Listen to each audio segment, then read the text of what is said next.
Hello friends, welcome to our channel. இன்னைக்கு நம்ம தித்திப்பான சக்கரை பொங்கல் எப்படி பண்றதுன்னு பார்க்க போறோம்.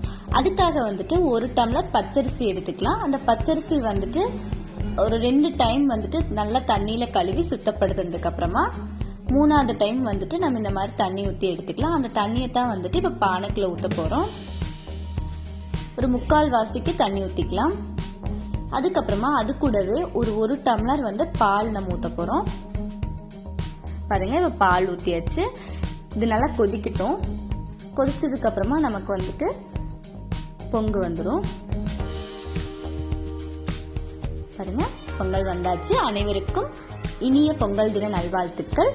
தமிழர் திருநாளாம் தை திருநாளில் அனைவரும் வளமும் நலமும் பெற்று வாழ்ந்திட வாழ்த்துகிறோம். பாருங்க, நம்ம எடுத்து வச்சிருக்க அரிசி வந்துட்டு இதுக்குள்ள போட்டுடலாம். அரிசி வந்துட்டு நல்லா வேகட்டும்.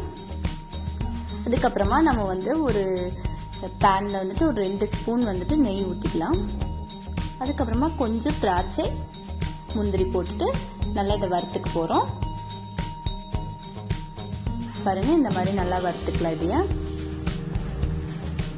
பாருங்க, இப்போ அதை வந்து வதக்கியாச்சு. நல்லா இது தனியாக எண்ணெய் எடுத்து வச்சுக்கலாம். நெக்ஸ்ட் அரிசி பாருங்க 3/4 வாசி வந்துட்டு வெந்துருச்சு நமக்கு. அதுக்கப்புறமா 1 கப் வெல்லம் சேர்த்துக்கலாம்.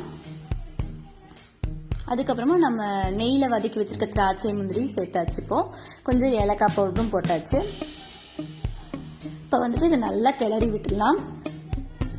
பாருங்க, நமக்கு தேவையான பொங்கல் ரெடி ஆயிடுச்சு. ரொம்ப தித்திப்பான ஸ்வீட்டான பொங்கல் ரெடி ஆயிடுச்சு. இந்த வீடியோ பிடிச்சிருந்தா மறக்காம சப்ஸ்கிரைப் பண்ணுங்க, லைக் பண்ணுங்க.